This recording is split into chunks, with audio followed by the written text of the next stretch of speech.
When I was 23 years old, I hit a six-figure net worth. I had saved $250,000 by the time I turned 25, and I'm on track to retire by the time I turn 28. There's a guide in the description that breaks down the numbers on that.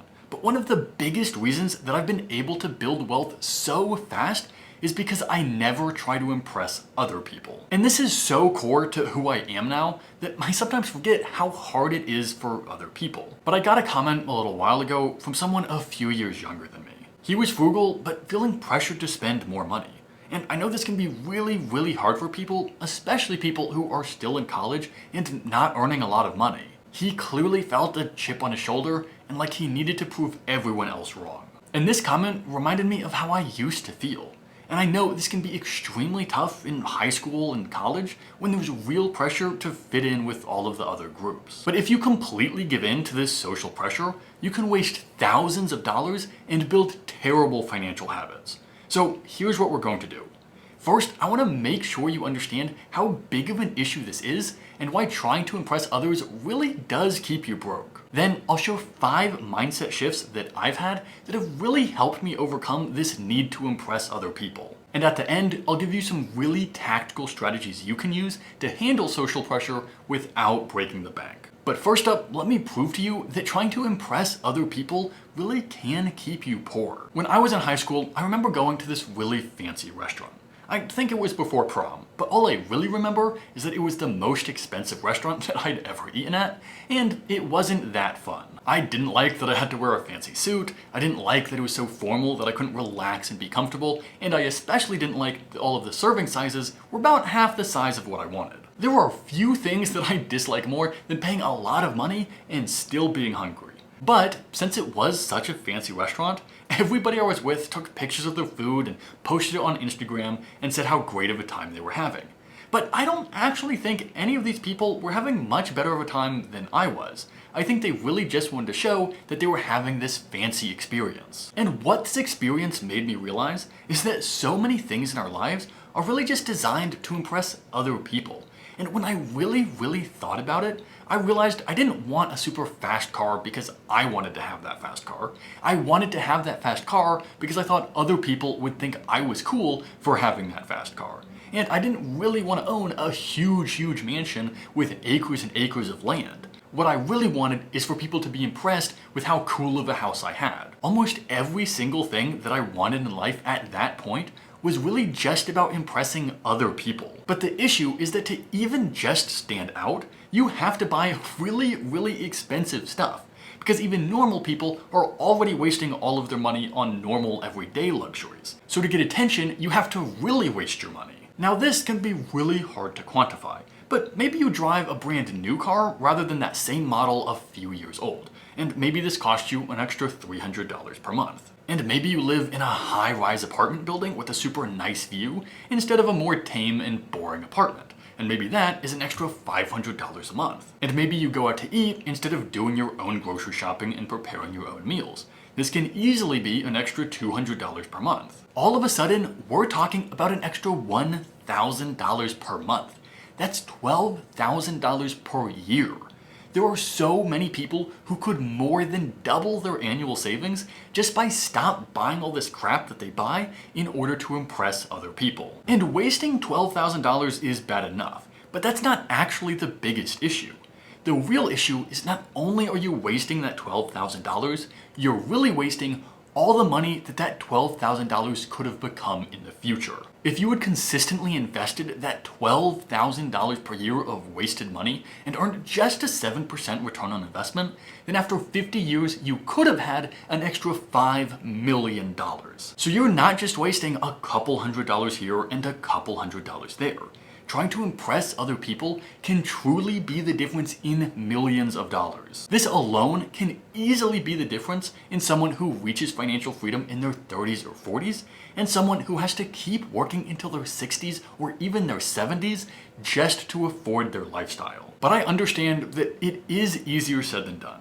It's one thing to recognize how big of a cost this has, but it's another thing to actually stop caring about what other people think. And there's no one magic bullet here. but I wanted to share 5 big realizations that I had that helped me get over this need to keep impressing others. And we have already covered the first, which is knowing the cost. Because when you're deciding on a purchase, you're not just deciding between impressing other people or not impressing other people. What you're really deciding on is whether you try to impress others or whether you reach your own financial goals. So personally, I realized that I wanted to reach financial freedom by the time I turned 30 years old. That was my big financial goal. I knew that if I really wanted to, I could drive a Lamborghini and live in a high-rise apartment. But I'd have to spend every single thing I made, and to me, that just wasn't worth it. I would much rather have financial freedom than the validation of people who I don't even care about that much. So every time you're trying to impress others, you're giving something else up. And you're not just giving up that $100 for a nice meal at a restaurant.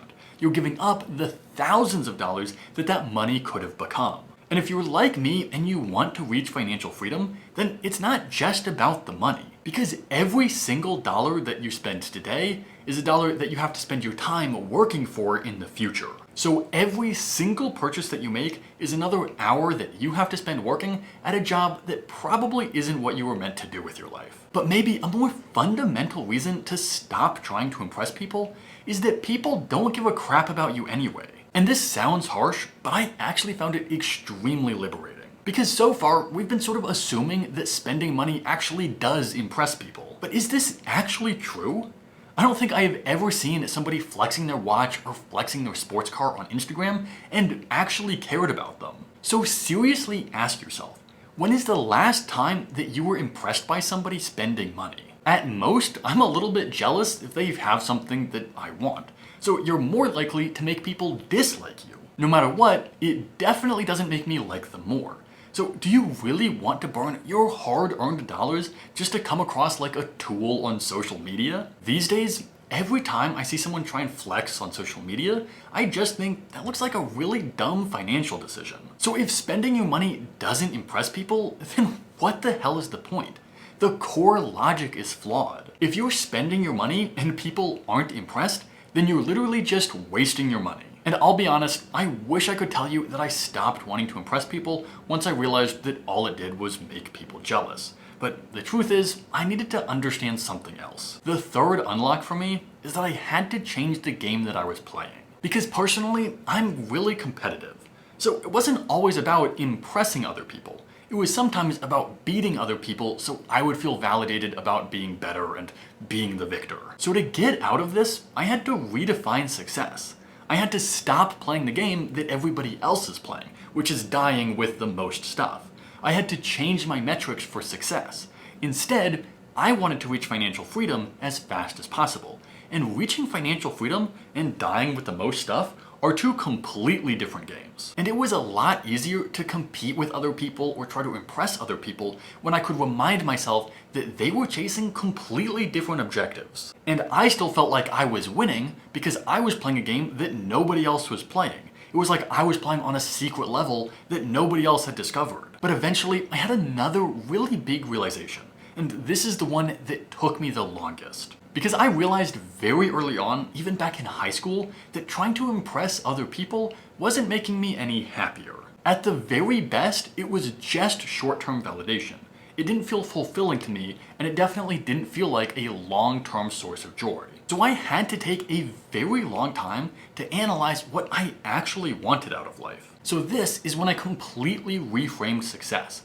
I stopped wanting to buy a bunch of stuff, and I started wanting to buy as much time as possible. Instead of buying things that I thought other people would give me validation for, what became really important was buying freedom for myself. And eventually, I realized that even this felt a little selfish, because once you do have freedom, then you don't need any more money. And this is when I got really into effective altruism and charitable giving. Because once you have enough, then what's the point in stockpiling even more? There's just so much more meaningful stuff to do than waste your money buying fast cars and big houses. And the last big unlock I had didn't even come until after I graduated college. Because a lot of people, especially young people, feel the need to impress the people around them. But if you're young, then nobody around you right now will still be around you in 10 plus years from now. or at least very few. I've only been out of college for 3 years now, and I only consistently talk to 2 people. And those 2 people were my closest friends from college. So I don't need to spend money or try to impress them or get their validation.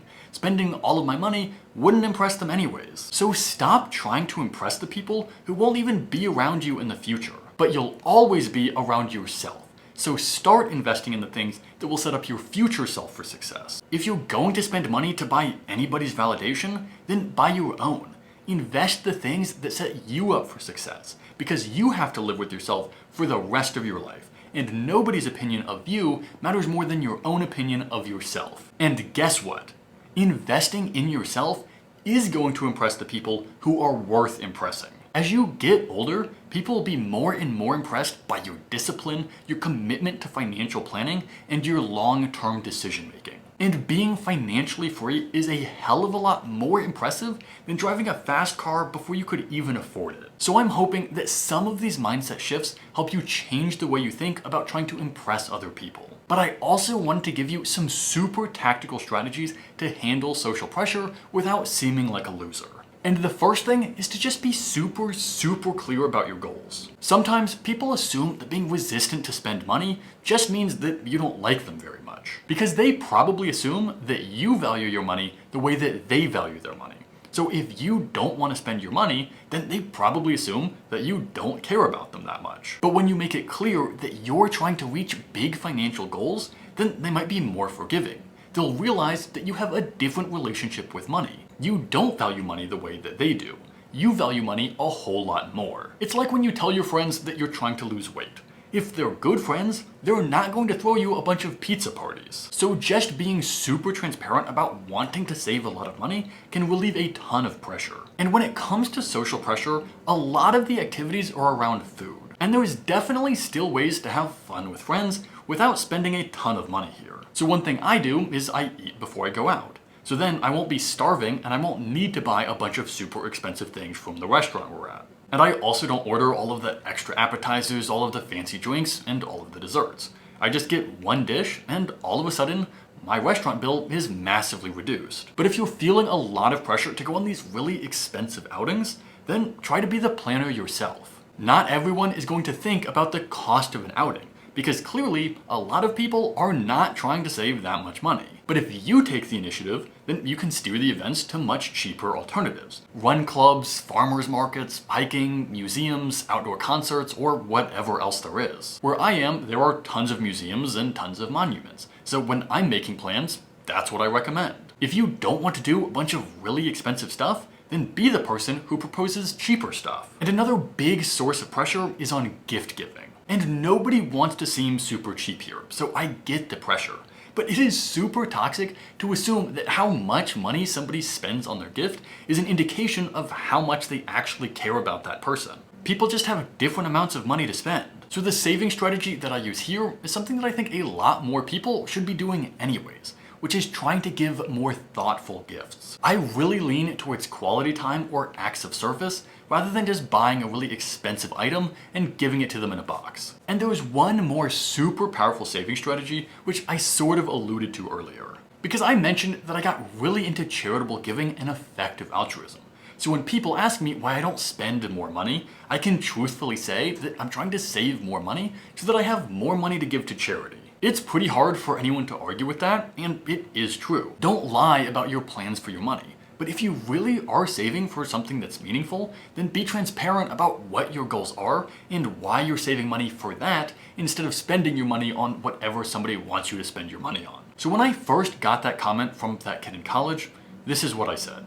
I said the people you want the approval of now are not the same people that will be in your life 10 years from now. Don't worry about doing it to prove them wrong. Do it for you. But I hope this video was a more complete answer.